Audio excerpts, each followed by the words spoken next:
दोस्तों, क्या साउथ के सबसे बड़े मंदिरों में से एक तिरुपति बालाजी के मंदिर में जो प्रसाद बनता है उसमें नकली घी का इस्तेमाल किया गया? और तो और उसमें जानवरों की चर्बी वाला घी इस्तेमाल किया गया या नहीं? और दोस्तों, कैसे ये पूरा 250 करोड़ का स्कैम हो गया प्रसाद के नाम पर? दोस्तों, जानेंगे सब कुछ डिटेल में आज की इस वीडियो में। लेकिन उससे पहले वीडियो के लिए एक लाइक, और अगर आप चैनल पर नए हैं तो भैया चैनल को भी सब्सक्राइब कर लें। अब दोस्तों, जब ये तिरुपति मंदिर वाली जो कंट्रोवर्सी 2024 के एंड से शुरू हुई, ये उस समय की सबसे बड़ी कंट्रोवर्सियों में से एक थी, क्योंकि भारत के सबसे बड़े मंदिरों में से एक तिरुपति मंदिर माना जाता है। और जो इसका प्रसाद बनता है, वहां पर एक स्पेशल लड्डू के रूप में प्रसाद तैयार किया जाता है। उस लड्डू को बनाने में घी इस्तेमाल किया जाता है, और उस घी में ही जानवर की चर्बी मिले होने की ऐसी रिपोर्टें सामने आई थी कि भैया जो ये प्रसाद बनता है जानवरों की चर्बी वाले घी से बनाया जा रहा है। तो वहां से ये पूरा विवाद उठना शुरू हुआ। और विवाद उठने की वजह भी थी, क्योंकि इतना बड़ा मंदिर जहां पर करोड़ों लोग आते हैं, हिंदुओं की आस्था है, उस आस्था से ये ऐसा खिलवाड़ किया जाना अपने आप में एक बहुत बड़ा सवाल है। तो जब ये कुछ छोटे मोटे अखबारों में रिपोर्ट आने लगी, तो वहां से ये एक बड़ा इशू बना और सबकी नजरों में आया।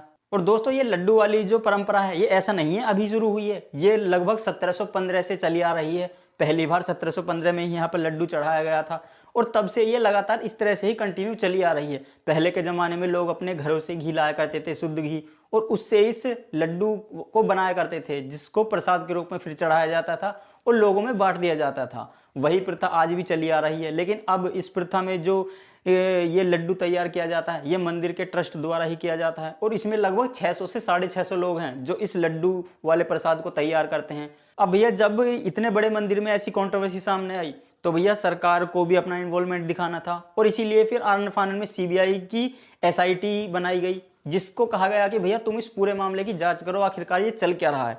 तो भैया सीबीआई ने पूरी उसकी जांच की और 15 महीने बाद रिपोर्ट सबमिट कर दी। और उस रिपोर्ट में जो निकलकर सामने आया वो वाकई में ही चौंकाने वाला था। जहां से तिरुपति मंदिर में घी आता था, उस डेयरी से, जो मेजरली एक कंपनी थी, वहां के जब रिकॉर्ड खंगाले गए 2021 से लेकर 2024 तक के रिकॉर्ड जब सीबीआई ने खंगाले, कि भैया देखे तो सही, जब तुम यार इतनी लार्ज अमाउंट में घी इस मंदिर को दे रहे हो तो उसके लिए दूध चाहिए, क्योंकि घी को निकालने के लिए सबसे ज्यादा जरूरी क्या है? दूध।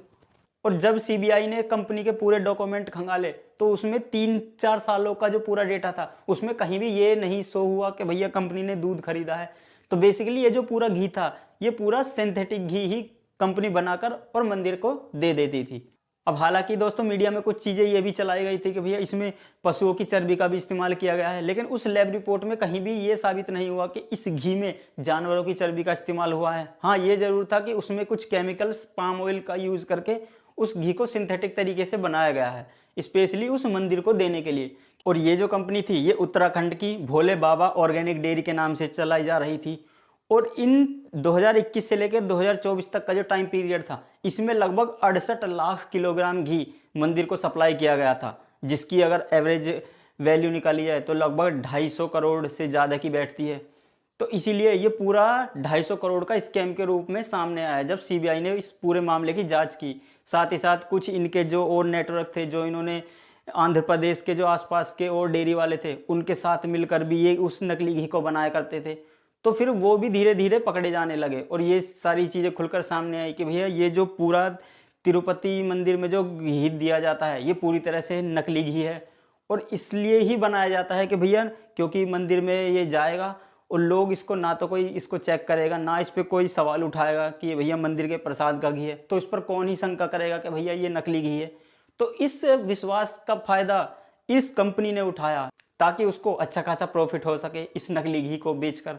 और इस केस में सीबीआई ने लगभग 36 लोगों के ऊपर एफआईआर दर्ज की और उनको एक्यूज बनाया, जिसमें से मंदिर से जुड़े हुए भी कुछ लोग थे, क्योंकि भैया मंदिर के जो लोग हैं उनकी मिलीभगत के बिना कुछ पॉसिबल ही नहीं था। हालांकि दोस्तों, उनमें से कई लोग अभी छूट भी चुके हैं, कहीं पे केस चल रहा है, आगे क्या होगा क्या नहीं होगा वो तो एक अलग कहानी है। लेकिन फिर भी दोस्तों, ये करोड़ों लोगों की आस्था के ऊपर एक बहुत बड़ा विश्वासघात है जो इस कंपनी ने किया। साथ ही साथ मंदिर ट्रस्ट के लोगों ने भी किया, जो इस पूरे मामले में मिले हुए थे। और दोस्तों, इस पूरे मामले ने साउथ की पूरी राजनीति को ही हिला के रख दिया। पक्ष और विपक्ष आपस में एक दूसरे के ऊपर आरोप लगा रहे थे कि भैया, लेकिन दोस्तों आरोप लगाना एक अलग चीज़ है, लेकिन यहाँ पर तो सीधा सीधा लोगों की आस्था के साथ खिलवाड़ है। उनको ऐसे नकली घी का प्रसाद दिया जा रहा है, साथ ही साथ भगवान को भी वो चढ़ाया जाता है। तो दोस्तों, अगर देखा जाए तो ये बहुत सीरियस चीज़ें हैं, लेकिन हमारे देश में दोस्तों कानून ही ऐसे हैं कि मुझे नहीं लगता कि जो भी लोग इसमें दोषी भी साबित होंगे उनको ज़्यादा सज़ा भी मिल पाएगी।